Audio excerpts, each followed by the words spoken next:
Make up the list of the things that are driving you nuts and set it aside. Put a due date on it. I'm gonna get to that in a couple days, but right now I wanna be present. So I was just in this conversation with a buddy of mine, another CEO, and we were talking about the reality of having so much going on in your life, so much going on in your work, so much going on in your business.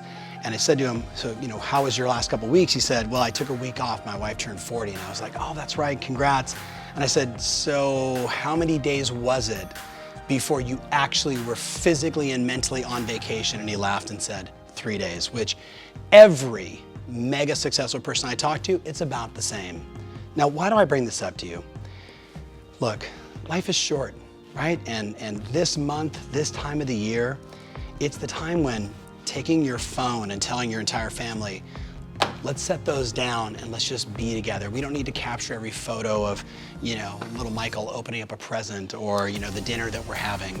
Let's just be together and be present. So I challenge you just for a couple days, maybe just for a day, maybe for an hour, put your phone down. The second thing, and my buddy and I talked about this, is you got all these things that are on your mind. You got all these things that are taking up your mind space. And the problem is, if all these things are taking up your mind space, then when you're wanting to have that intimate dialogue or someone's coming to you like, oh my God, it's so good to see you. I haven't seen you in forever, but you're in the transaction, you're in the client, you're in the deal falling apart, you're in the issue you're having with somebody on your team, you can't let it go. You're not there for people. And I would argue, not just the holidays, but we just want to be there for people. We want to be present. I think of one of my old speech coaches and mentors, Ron Arden. He once said to me, he said, Tom, I was never a fan of Bill Clinton.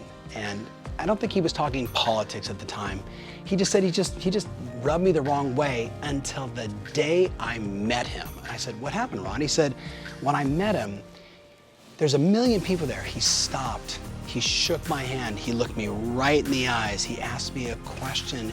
We had a dialogue. And even though he's got someone on his shoulder saying, Mr. President, time to go, he waved him off and he continued in the conversation. He said, he made me feel so special, so important that I was the only person in that room and there was 1,000 people there. And he said, Tom, if we can take that skill and give it to every person we work with, we're gonna make their relationships better, we're gonna make their business better, everything's going to be better.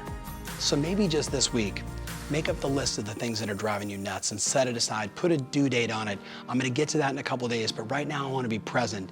Decide to take your phone and as a family, because I've got 2 adult boys, right? Everybody, let's put the phones aside and let's just be together and watch how the magic happens. That's my advice for you on this Monday. Enjoy the holidays.